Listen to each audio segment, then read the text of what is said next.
This video is all about fertilizing your seedlings, if you should do it, when you should do it, and how you should do it. So stick around and I'll show you what I used and what works for me. Are you gonna let me record? Or are you gonna keep digging every time I talk? Let's try this again, okay, Pucky? By the way, he's just in here because he wants to be. Alright, so this is a 5-week update, and I have already fertilized these about twice. This is going to be the third time. I purchased, I think it's a low formulated fertilizer from Lowe's. And because these are still seedlings, I am only doing about half the suggested formula mix to a gallon. So it typically recommends adding 8 pumps to a gallon of water. So I've been adding 4 pumps and I do this weekly. This is the third time and we've been doing this every Sunday. Today's Sunday, so they're going to get their next feeding, and I typically like to wait until they're dried out and ready for their watering.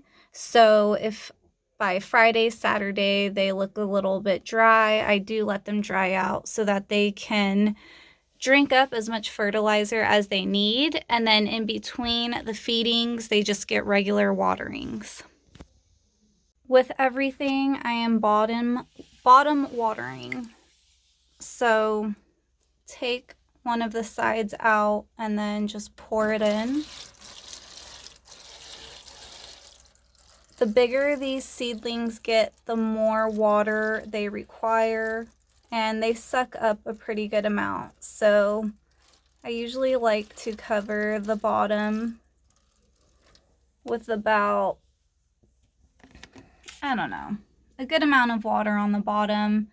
And then that way it's even on both sides. And then I will place the tray back in there and let them drink up. So that is the first tray. I'll let them drink up that water and then see if they need any more. And let's get going with the rest of them.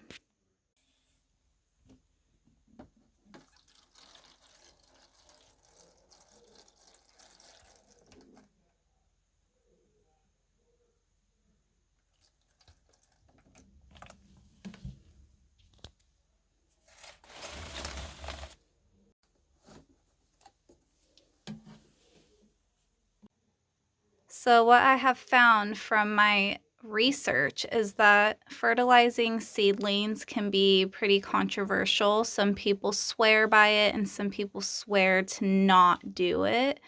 And what I read was that as long as your leaves, or as long as your plants have true leaves, at least 2 pairs, then they should be ready for fertilizing. And you do want to use a diluted solution. You don't want to overkill on the fertilizing. If you do, then you end up with burnt leaves and it's just too much for them. But I'm going to show you what a true leaf is.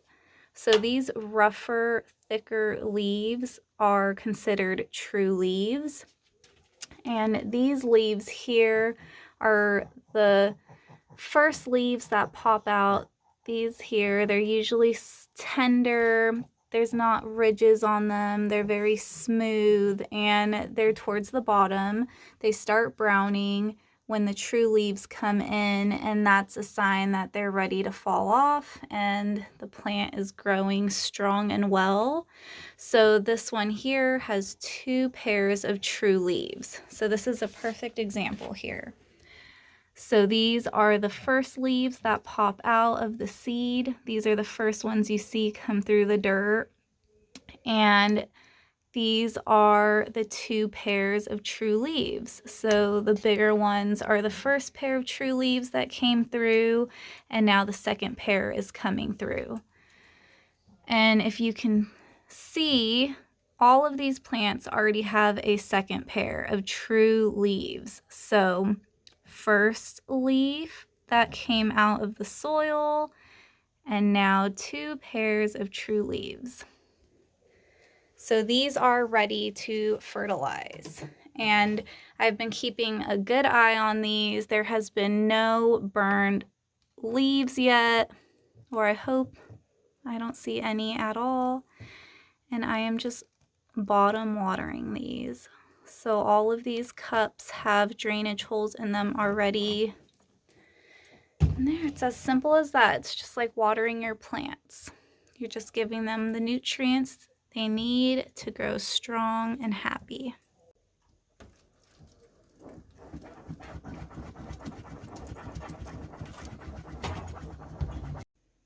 These are jalapeno peppers, and these do have true leaves already. So these are the first leaves that came out.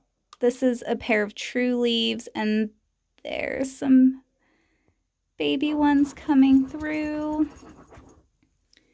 These already have their second pair of true leaves right here.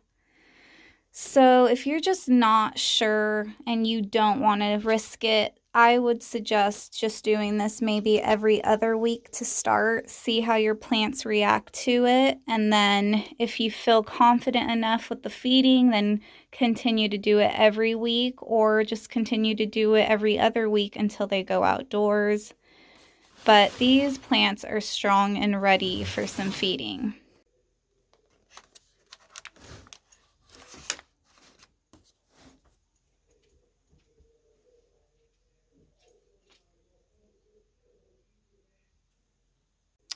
I did want to show you that I'm still getting some mold growth on these newer plants, even though I do have the fan running all day, every day. But check out the difference, okay? So when the fan hits these ones, these are getting hit the hardest. These are all the way on the edge over here. So the air they're getting is less than the air these are getting. Check out the mold growth. Very, very little on these ones compared to these ones back here. These are staying wetter, longer, not getting the airflow they need. These are getting plenty of airflow, and this one, I mean, this has no mold on it. This has hardly any. So I'm going to turn these around and give these a chance to get some airflow, and these are fine. These are also getting leggy because they're stretching towards the light. So I'm just going to move these around a little bit and give them a fair chance at fighting, and I will update you all with that later. But the fan really helps, and I regret not having it sooner during this process, but that is my recommendation. Get a fan as soon as you get the lights and the trays and everything else. So this is the fertilizer I'm using, and the suggestion for this is to just pump it directly on the soil and then water it in. It also gives you the option to just add it to a watering can. Here's my watering can, and the suggested formula is 8 pumps of this to 1 gallon of water, and I am doing seedlings, so I'm doing a diluted solution. Therefore, I am pumping 4 pumps of this to 1 gallon of water. Fill this up all the way. Do your 4 pumps and then water as usual.